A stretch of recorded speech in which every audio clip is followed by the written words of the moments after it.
All right, good afternoon, good evening, or good morning from wherever you are joining us.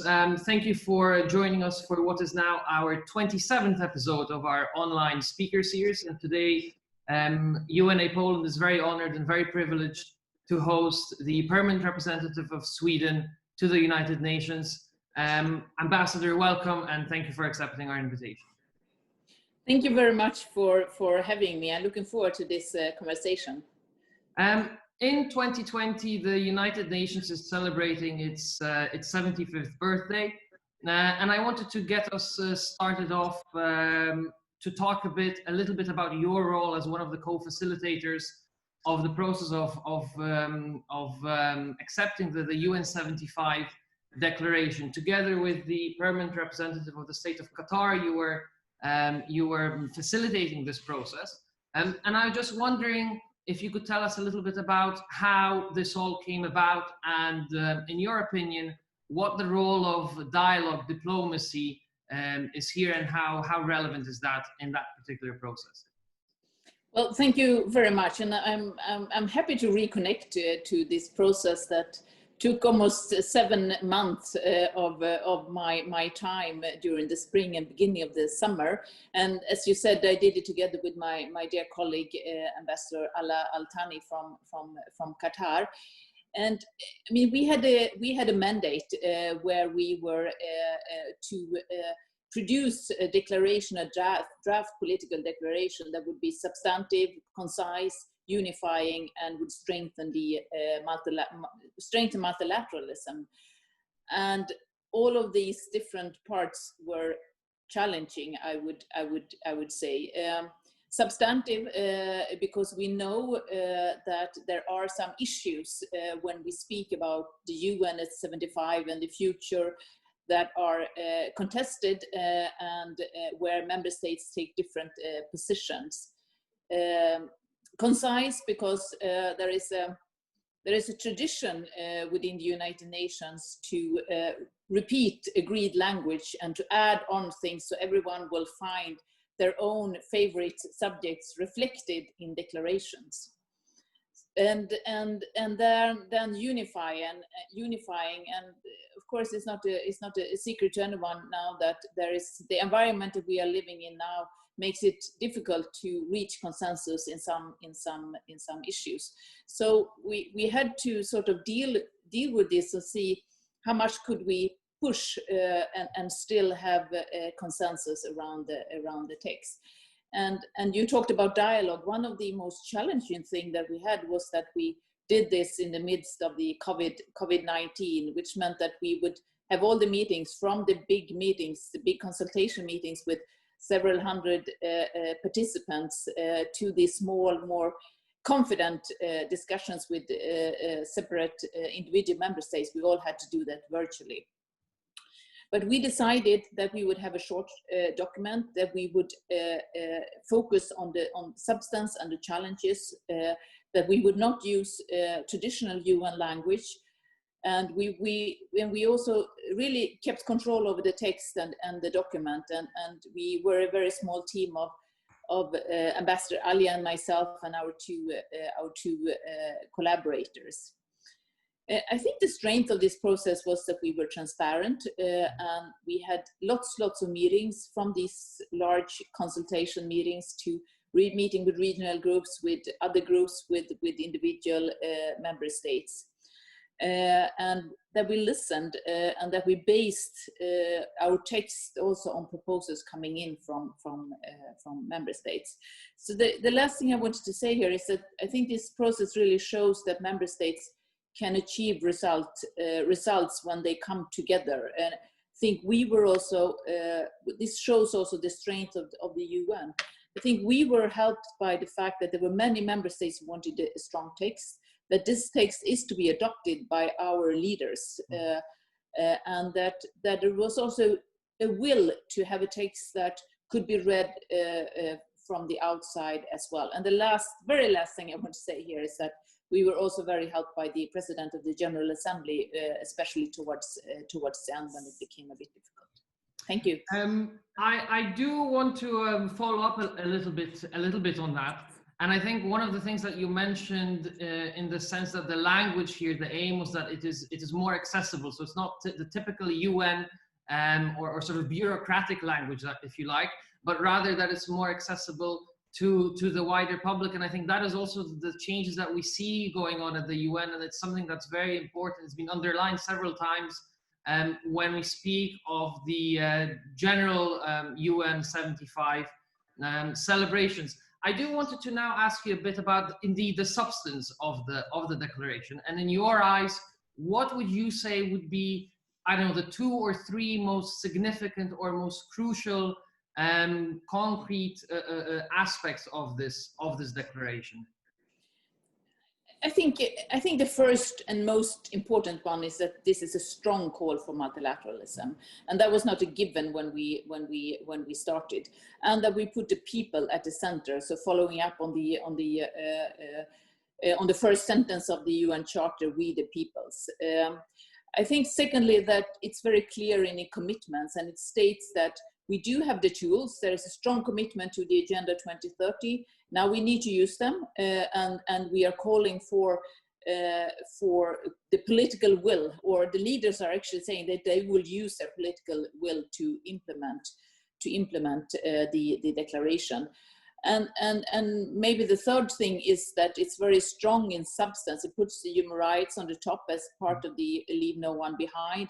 It has a strong language on humanitarian access, on democratic governance, on the prevention of conflict and the use of the diplomatic toolbox in the charter, and it has very strong language on environment, especially on the climate change, and then of course the issues of huge importance for our time now: the inclusive UN working with other actors, the digital agenda, and building trust. It definitely does indeed seem that it's very relevant to the current times we live in. We're of course celebrating the 5th birthday of Agenda 2030 this year, and you mentioned that this is one of the more important aspects. Human rights, of course, with everything that is going on around the world today, that is also very, very important. And I do want to ask about digitization, but before I go on to that question, I just wanted to briefly touch upon one crucial thing that has been talked about for several years now, and that is the reform of organizations such as the United Nations. Would you say that 75 years after its establishment, is that a good time to come back to a very serious and specific discussion on this reform? And if so, in your eyes, as an experienced diplomat, what direction should this reform take, if any at all? Yeah, I think this is very relevant when we are looking back on the 75 years of the UN, and especially when we are looking to the future and how to have the UN that we want, and of course there are a lot of reforms that have already been undertaken, and as is noted in the declaration, the Secretary General, Mr. Guterres, a reform agenda has made the organization more agile, especially when it comes to acting in the field. But as you've said, there are much more reforms that are needed in order to have an organization that's fit for the 20th century, for the 21st century, and it's also noted in the declaration. We have this part of we will upgrade the United Nations, and of course there we look at the GA revitalization, Security Council reform, and the strengthening of ECOSOC. But what I think is important now is that there is a process, there will be a process, and the reform agenda and that specific part will need to be handled by the General Assembly. And then you also have the last part of the declaration, which gives the Secretary General, there is a request for him to come back with recommendations on how to enhance our common agenda.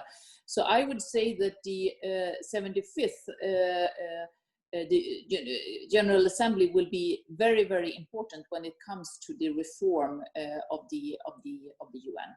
Well, I guess we are all very eagerly looking forward to see what the outcomes of that will be indeed. In just a couple of weeks' time, actually, we will be well, not convening in the usual manner as it was in the past years, but we live in the times that we live in, and I guess we all have to adapt. And speaking of that, technology, the digital world, that has become a very central point of our lives. As you mentioned, this whole process of coming up with this text has been done online through virtual meetings. And that is something I do want to touch upon. Sweden has been ranked very highly in terms of a digital society in several different rankings, both in those more academic ones, but also those that we see in magazines and different newspapers and research institutes. And in this declaration, there is actually mention of digitalization. And there's a paragraph that starts, "We will improve digital cooperation." And keeping in mind, Sweden's role as far as digital revolutions are concerned, how do you see that in practice? What does that actually mean in practical terms? Well, I mean, you're very right, of course, that digitalization is, if we look back on 75 years with the UN and see where we are right now and looking into the future, the digitalization is one of the things that are actually now both changing and shaping our world and our common agenda, and of course this has a great potential when it comes to helping countries implementing the 2030 agenda, but it also has, as we all also know, it also has its challenges. And this is why I think it's so important that we have this common approach and common agenda when it comes to the digitalization. And certainly Sweden will be part of that, and also supporting that the UN can be a platform for developing such an agenda.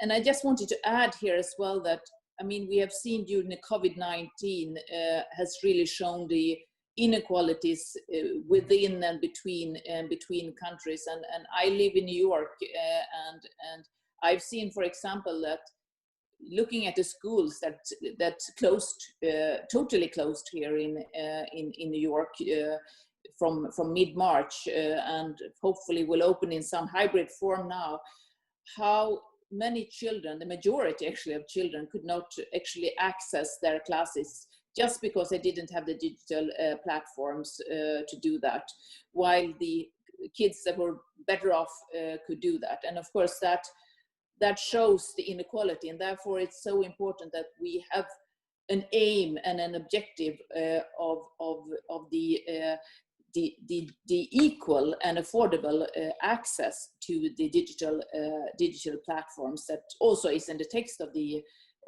declaration. Indeed, I mean, I couldn't agree more. I mean, I've studied the impacts of globalization. It's been an area of my research interests for a number of years now, and I guess that together with the progress that we have thanks to globalization, the development of technology, we should also do everything in our power to use this technology and this advancement to reduce these socio-economic inequalities which exist, in cities such as New York, as you indeed mentioned. I do now want to move on to a hot topic that has definitely been the most talked about issue prior to the pandemic, namely climate change. And that is undoubtedly one of the most significant and toughest challenges that the world faces today. And 5 years onwards from the Paris Agreement, where do you think we are today as far as the fight against climate change is concerned? And how does the outlook look like for us? How does the future look? I think it's. I think this is one, as you said, this is one of the most challenging issues, and sometimes we talk about that we should be prepared for the next global challenge after the COVID, but we are actually in the midst of the climate change. I think if we look ahead, I think this issue is extremely urgent, and we need to take action now, and this is also reflected in the declaration. I mean, I think this can take two directions. Either we sort of go on as we do right now. There will be a lot of commitments to the climate action. There will be push from some parts of the world, including Europe, including the small island development states and some others that are very affected. But there will be strong political forces that will continue to question the Paris Agreement. And I think we should be aware of course, this was one of the most difficult issue to solve in the declaration. And of course, we know that the United States has left the agreement. I mean, the second path which we can hope for is that, I mean, maybe because there would be major natural disasters, that countries will actually come together. And this will require very strong international cooperation. It will require progressive leadership from countries, but they will actually take steps in order to transform the society. Because I think the transformation of the society is actually what we need to do in order to meet the challenges of climate change. I do now have just one very last question. I don't want to take too much of your time. And this question, in fact, came from some of our association members. So I think it'll be all the more interesting. It's a slightly lighter question. So, I mean, you are an experienced diplomat, and the question that was posed here is if you perhaps have any interesting stories or memories or anecdotes that you would like to share. I can actually share two, if I may, and they both come from my time as I work with Jan Eliasson, who is also one of my mentors when it comes, and role models when it comes to diplomacy. And of course, I worked in his office when he was the president of the General Assembly in 2005 to 6. And I think the first story, which is maybe one of my strongest memory, is when we had the high-level week was over. It was late Friday night. Everyone was tired, exhausted, and John said that, well, I want to thank all those that have worked with the high-level week. So he called the staff in, and they were there. He looked around in the room and he said, "Where are all the security guards? Where are the interpreters? Where are those cleaning our hall?" So all these people sort of poured into the room. He held a statement, talked to them for a couple of minutes. They were able to take photographs together with him. But I think what that shows is the strength, of course, of Jan Eliasson, but it also shows that the importance of seeing everyone in diplomacy. Maybe the second one is actually from more or less the same period, and this was when we were to adopt the 2005 outcome document, which also was a reform agenda. And as you probably know, this was a very difficult negotiations before that. We did not know if this would pass. We had this international team, and we divided it into different sort of tasks. Someone had total control over the rules and procedures. Many of us had spoken to influential ambassadors, so we sort of divided the room into zones, and we had responsibility for one of the zones. And should something happen, member states would start to question the document. We knew whom to run to, and fortunately this didn't happen, so the document passed. But I think this also shows the importance of knowing the floor and having your friends and having good networks. So these are some of my memories and memories that have actually mean something to build the diplomatic work on. Well, thank you very much for sharing them. And I think that the first one that you mentioned, I guess that also shows exactly what the UN is about, right? It's about, you know, everyone and not just the selected few. Ambassador, thank you very much for joining us. It was a great pleasure, a great privilege to be able to hear your thoughts on such crucial issues. I wish you all the very best. Lots of health to you and the entire team at the embassy, at the representation. Thank you very much for joining us. Thank you so much. The pleasure is mine, and the same to you and your family and friends. Stay safe and healthy. Thank you very much. All the best. Thank you.